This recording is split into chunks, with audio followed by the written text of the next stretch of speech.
আসসালামু আলাইকুম রহমতুল্লাহ। সম্মানিত উপস্থিতি, আমরা আজকে এখানে সমবেত হয়েছি পয়লা মে শ্রমিক দিবস উপলক্ষে। এটা একটা ঐতিহাসিক দিবস। এই দিবস প্রতি বছরে পালন হয়ে আসে। 1986 সালে শিকাগো শ্রমিক আন্দোলনের ধারাবাহিকতায় এই শ্রমিক দিবসটা উদযাপিত হয়ে আসে। কিন্তু আমরা দেখতে পাচ্ছি যে শ্রমিক দিবস প্রতি বছরেই শ্রমিক দিবস উদযাপিত হয়, কিন্তু যে উদ্দেশ্য, যে দাবিগুলো কি নিয়ে এখানে এই দিবস উদযাপিত হয়, সেই দাবিগুলো আসলে বাস্তবিক পক্ষে বাস্তবায়িত হয় না।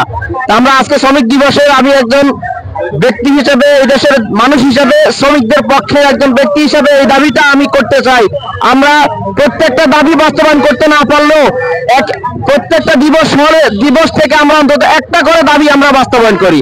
এই যে 8 ঘন্টা শ্রমিকের যে দাবি, আমরা বাস্তবে মাইকে এসে ফাটিয়ে বলি যে 8 ঘন্টা শ্রমিকদের সময় কাজ করার, কিন্তু আসলে 8 ঘন্টা হয় না, এটা 12 ঘন্টা, 14 ঘন্টা, 15 ঘন্টা হয়ে যায়। তো এই জন্য এইটাকে আমরা অন্তত বাস্তবায়ন করি। সবাইকে ধন্যবাদ। আসসালামু আলাইকুম রহমতুল্লাহ।